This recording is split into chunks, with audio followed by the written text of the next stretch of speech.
Welcome back to Football Exponential. I'm Chika. I'm joined by Frank. If you're watching us, just smash the like button, subscribe, and comment. Frank, let's Yeah. go with the first one quickly. Yeah. The Manchester United have recorded 6 points from their last four games, and even though it's not been good enough, but it's an improvement of on their Yeah. previous record. Do you, having watched the Arsenal game, do you feel that the players are gradually understanding what Amorim desires of them or from them? Amorim. Yeah, I watched. Yeah. Um, I feel because I don't know. I don't know how it's come across, but I feel in the last few months I've been one. I've been a big fan of Amorim. The way he's gone about the job at United. Of course, he hasn't made all the right choices and all the right decisions, but I feel this is a guy that has an idea what he's trying to do. And this is the guy that's looked inside the kitchen, is opened the fridge, is gone inside and saying, yo, this is not good enough. Whatever ingredients we have in this fridge, I can't cook anything with this. And it's constant. If you see, he's constantly trying to say this team is not good. This is the worst. This is the worst Manchester United team ever. And in more ways than none, I kind of agree with him. Where if you just let's just say hypothetically, do you think a team like Bournemouth, do you think guys like Maguire Delete get into Bournemouth's team? What Bournemouth have on their roster? Zabani, Hoysens, even in attack is Ivan not better than the two strikers they have. And when you Yeah. see, and these are the issues United have, and it's not a matter of you can say coaching tactics, but I feel in football a lot depends on solid recruitment. I feel probably recruitment probably matters more than coaching in my opinion. And when you see what United have done in the last 10 years, basically, they've recruited poorly. But with this game today, I saw a team that finally, no, they understood what to do in terms of playing without the ball. Their defensive shape was very solid, and they created a lot of good chance. Not good, I won't say good chance. They created a lot of opponents on the counter attack against a very good Arsenal team. So I feel again with Amorim, like I said, it's still the same thing. It's a guy that just needs a bit of time. And it's not, and this is not because I know like this is one of the words that gets thrown around these days. Project. But with Amorim's games, I think genuinely this is a big project. It's not. This is not a job that you can save in a season or two. This is a multi-year project where you have to get in the right types of right type of players into the team, the technical level and the physical level. Because today, watching guys like Eriksen play today, it's bad. And if I don't, I think because I feel right now United are in a bit of they're in a big hole financially. So what degree is I'm not quite sure what they can do in the summer window. But I feel this team needs three to four solid players through the spine of the team. A right wing back, another centre back, or probably two in midfield. And for God's sake, they need a striker because Hoyland, Yeah. It is. It is. It it's is. It is appalling. Like I feel for him even as a human being. Is I don't. if I mean eh, I'm knocking on the door at the end of the season and I'm going on loan and I don't think I'm staying in the Premier League. I don't know. I don't know. And but for Amorim, I pray that Man U doesn't end up or don't end up sacking him, which I don't think they will do. But if he loses that job, it's going to be very, very difficult to get somebody else that's going to employ him in the Premier League. no, Because but, no, but one thing I have against him is I don't care whatever is your pattern or whatever. There is a short term, there's a long term. Maybe you have pushed. He has talked himself to a corner where he can't turn his back again. When he insisted, "Is my way on the other way?" But as a coach, you have to be pragmatic. You have to change certain things. You have to be flexible. And I think that he's not flexible enough because if I look at that United team, yes, they are losing, but I think United is like an Everton team where I feel that whatever I'm not a coach, but you could have done something to make that team get some. They don't need to wait, play good, but get some wins. Because if I'm employing Amorim and he's telling me he's going to only play three defense or three-man defense and no other way, I'm having a different thought. Maybe I'm not giving you that job, and maybe that's why no, West Ham yeah, and Liverpool failed to yeah, give him that's that job. yeah, that's true. But again, this is it. That you should. And this is where it goes back to the recruitment of the personnel in the team, not just the players, but also the coach. This is the guy that you see. You don't need to do a deep dive into Amorim. It just basic research will show you this is a guy that's played this formation for more than 90% of his time in Sporting Lisbon. So you can't go get a guy that's played. It's like getting Conte and take Conte. Oh, you're coming to Chelsea, but don't play three at the back. You Yeah, see, like we saw with Conte that season. He came in, he tried a four-man defense, but ultimately, in less than 10 games, he went back to what he knew. And that gave Chelsea massive success that season. But we are more. I think it's I don't think it's a matter of formation because we've seen this team struggle in a in a four-man defense. Same if they've struggled in different variety of systems. It's a personal issue. And if you don't get, like you talked about Everton, but David Moyes went into an Everton team. So a guy like Beto. He's found a way to get goals out of Beto. Can you yeah. say the same about Rasmus Højlund, or even I know Zexi to an extent has scored a couple of goals recently, but But it's is not mobile enough for the Premier League. exactly so therein lies the problem where you have guys you're finding hard to fit a guy like Garnacho into your team, and you see you're now forced with And injuries, and they've been unlucky with injuries as well, where Ahmad Kobimeno, Lisandro Martinez, probably three of their better players are out for long parts of the remainder of the season. But I just feel with Amorim, it's a game of just lasting to the end of the season and doing good business. Because if they can't get that business right in the summer, these issues will continue going into but next I'm season. I'm happy how he has played some young players, and I'm so Yeah, impressed with yeah, Collier, yeah. Heaven, and then something will be Chico B or something. Chidobe, I yeah, forgot. Yeah, yeah, but Chidobe. I saw Yeah, them play today, and I was impressed with how he has played them. And that's the yeah. only silver lining I feel. But going forward, one thing I feel they've done, and I wish Chelsea was able to do that, and that's where I envy them, is that they come from behind for some games now against Everton, against Ipswich. Okay, it wasn't the same against Manchester United. I think against Real Sociedad the other day, who scored first against Real Sociedad? The Uh, United scored first. United scored first. They Scored scored first. first Okay, against okay. Sociedad, and they scored Against Arsenal, I would say. yeah, But exactly. Against Fulham, they played Fulham, right? Yeah, yeah, yeah. They won. They kept. No, They they had do a very Fulham clean one sheet. one. No, they do Fulham. Oh, that's in the cup, but they met Fulham a few weeks ago Oh, or okay, several. yeah. Yeah, That's it. yeah, I'm mixing two things up. yeah. Okay, let's So quickly go. yeah. Let's quickly go to Manchester City. Pep Guardiola is presently struggling, and then Nunes Espirito Santo schooled him at the Forest Stadium. What's it called? What's the home stadium called? I think Forest. I'm not sure on that one. I I think think it's it's. I Forest think Stadium. I know it has yeah. something to do at the Forest Stadium. He schooled him at the Forest Stadium, and then, um, do you think how low do you think? And it was the first time Pep has failed to score. Pep's Manchester City has failed to score in four consecutive games, and the last time it happened was I think 2016, 2017 was the last time it happened. How low do you think Manchester City can go? They are presently 1 point ahead of Brighton, who are fifth, who are sixth, and they are fifth. And then we still have a lot of games to go. Do you think they will make the top four? Um, I think yes. They'll make the top four. I feel they'll sneak in there somehow. But Man City is just still I, because I really don't understand what's. Okay, they got knocked out. They got knocked out of the Champions League. They've had a few injury concerns this season, so you expected them to with a good week of rest because there was no champ. They had no European commitments in the week. With a good week on the training ground, you expected them to come out flying against Nottingham Forest to try and make a point. Okay, they're not in the title race, but they can still have a good season. Not by their standards, obviously, but they're still in the FA Cup. They can still get a Champions League position as well. But I was really disappointed with Man City on the weekend. And this is a team that, especially with Pep, you expect brilliance from Pep's teams.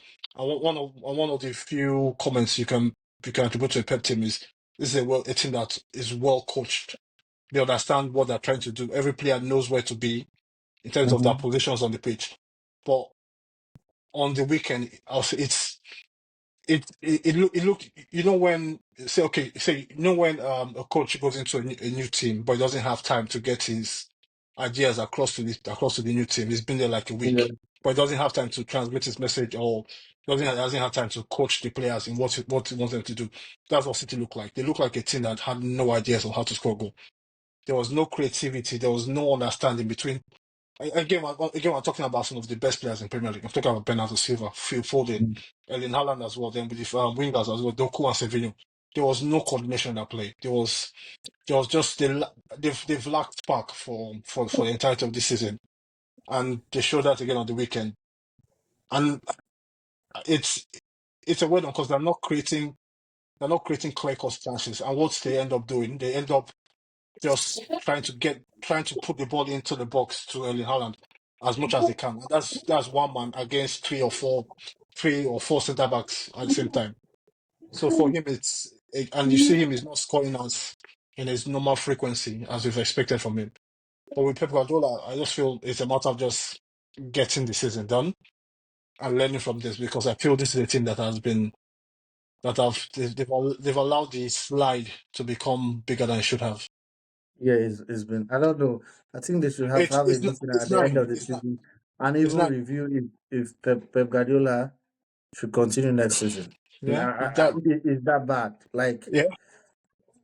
is that bad? I don't Yeah. know, but this is the No, first time it's happening to him in his career. Maybe because he stayed too long in City. Because I think he well, stayed the longest in City in his career. well, well, I won't say the first time because if you remember his very first season in the Premier League, he had 9 losses as well, which he matched on the weekend. City have nine. They have 9 defeats this season. Yeah, That's yeah, yeah. that's unprecedented. But I feel with them, it's they just have to find a way to get to the end of the season and reevaluate. Like you said, Pep Guardiola is he still motivated to go again to get in the right players and coach these players again. Because let's not Ah, forget let's not forget it's very intense in the Premier League. We saw the guy at Liverpool Jurgen Klopp just I saw us he had to tap out. He couldn't the intensity of the Premier League demands of the Premier League. It demands you to be not 100%, demands you to be at 100, 120 week in, week out. Does Pep have it in him? Can he get the net can he somehow find or coach the next De Bruyne? Because I feel De Bruyne looks I think at this point, I think his City career is probably done.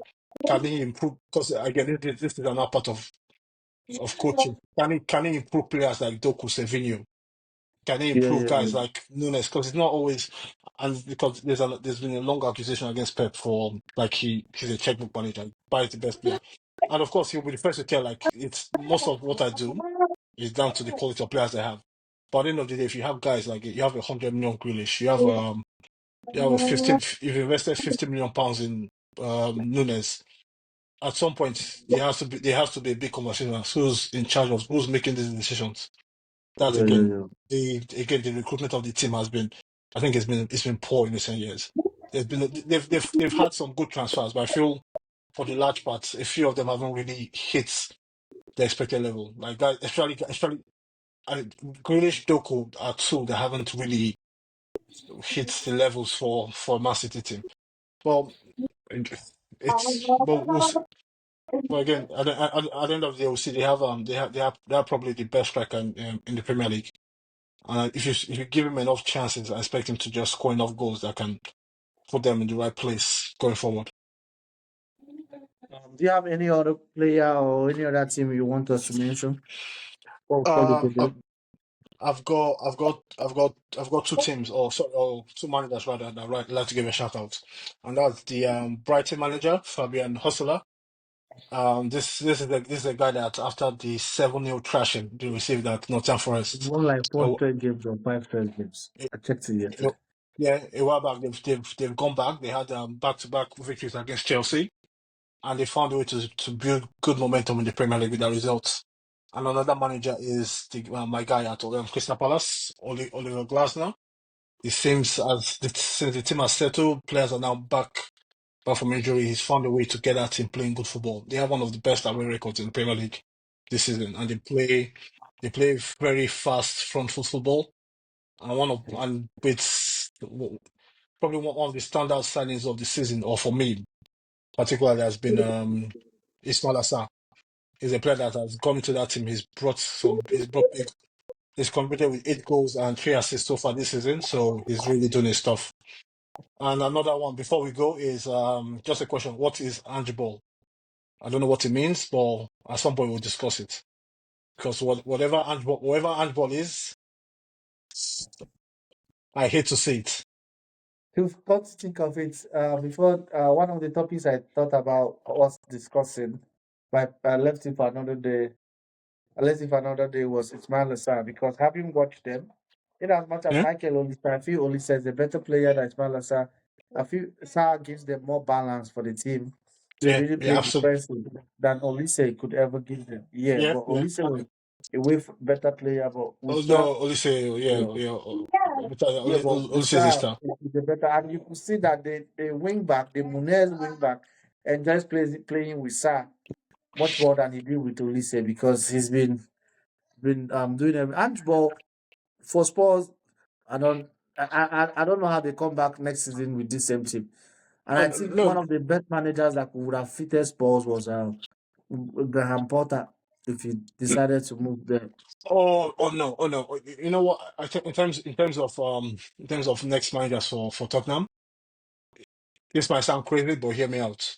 It might not work, but at least it's going to be fun. Roberto De Zerbi. No, it's not crazy. He's not Just because the system he plays is the same system with theirs. no, yeah, exactly. So if you want a guy, that comes in and plays kamikaze football, you go for De Zerbi. But again, with Tottenham, it's like today after they went 2 goals down. If it wasn't for your friend Kepa with a helping Mm. hand on the first goal, I don't see. Like if you watch Tottenham, they don't create chances. Just they go through 90 minutes, they just go about they pass the ball about, but they don't create chances. There's no again, you look at it, there's no understanding. It seems like a team that has no idea what they're trying to do. From It's and like and the view again, they are so off. Like it, it, it's it's it's it's like when you see a jar of cookies, you get excited, but you open it, yeah. it's empty. There's nothing in it. That's what Tottenham are right now. There's nothing there.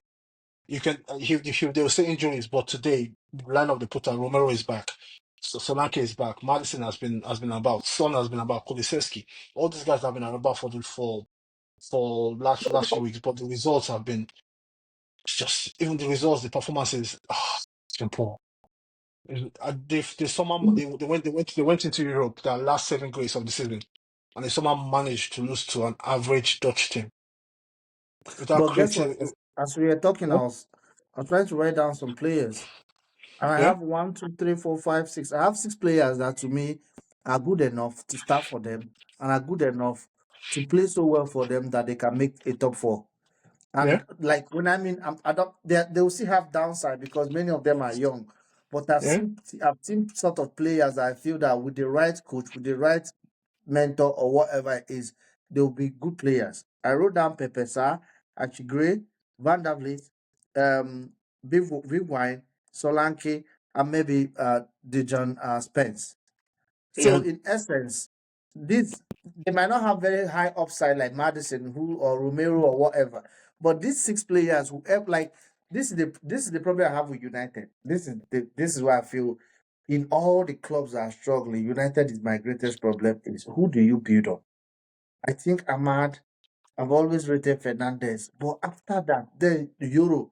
But United don't have the sort of players to build on. But I think with Spurs, I don't think Sarr is that great, but I think he's a good player. Actually, Yeah, I see a this, very good player in yeah, there. actually great. Spence is not as Beckval, bad as Conte made him feel. Van der Vet or whatever of late is Van der one of Ven, the yeah, best. Okay. Oh, they have Van der Vliet in basketball with the recent yeah, Rockets. That's the one that yeah, confusing me. Van yeah. der Vet, They have a good goalkeeper. They have they have Yeah, yeah, Vicario. Vicarious. So it's not like it's the team might not be, but so whoever comes in But the problem is they need to buy. He needs like No, three. But no, no, no, no, no, no, no, no, all no, the no, no, no, likes no, of no. all the likes of hold on, all the likes of Romero, Bisuma, Danso. I just think those guys have passed it. Yeah, okay, yeah, yeah, I agree. Like, I feel they have some solid bones in there. I Even think they just Poro, need. I'm starting to have a doubt with Poro. I'm No, a little bit.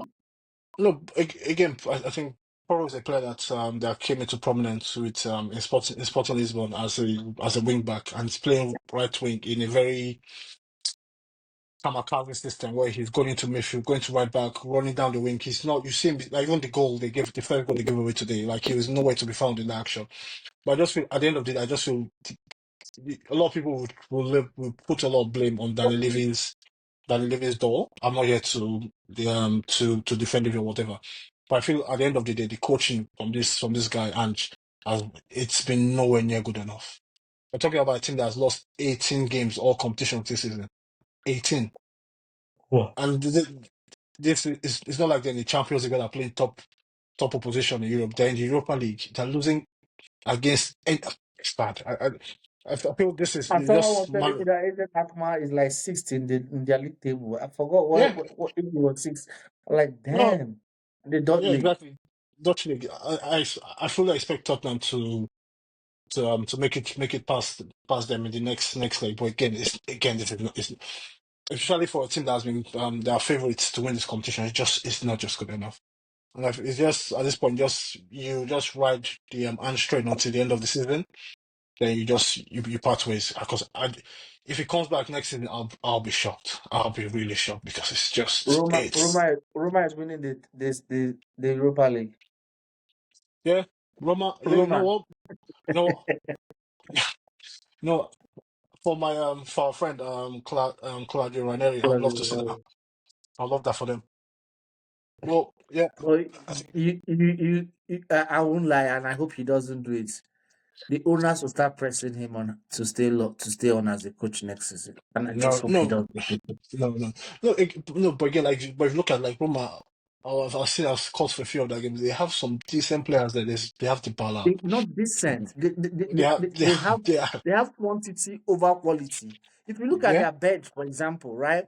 If you look at their bench, for example, the gap between the bench players and the starting players is not really all that different. They have Angelino. They have some players I'll be thinking, are you, so this guy is still playing. It's like Matum, it's like Matum was there as well. oh yeah. I saw him that Yeah, he doesn't play that yeah, regular. They have a yeah, Saudi guy. I think he's a right back. He scored a goal one of the Europa League games and yeah, did pretty yeah. good in that game. No, there, but I think again, especially in the knockout competition, if you have a guy like the guy that can produce the magic like Dybala, and the guy that Yeah, can that can score goals like Dobvik, they have some good midfielders though. he Manu might Kone is end one up. of them. He might end up being a player that is loved by Palermo, Juventus, and Roma. If you check Yeah, how they still like him in Juve, and then Roma really adore him, and I yeah. think he'll be more popular at Roma because of the Europa. The was it Europa League he won with Jose in Roma? I think Oh, it's conference, the UEFA conference league. It's conference. the Yeah, it's a conference league. The conference league. conference league. Yeah, the conference league. Well, again, but on that, good stuff, good stuff. Let me just go through our notes. Yeah, I think that's it for today. Okay, so we join us next week again for another episode. Thanks a Okay, lot. Okay, okay. bye bye. Cheers, cheers. Bye.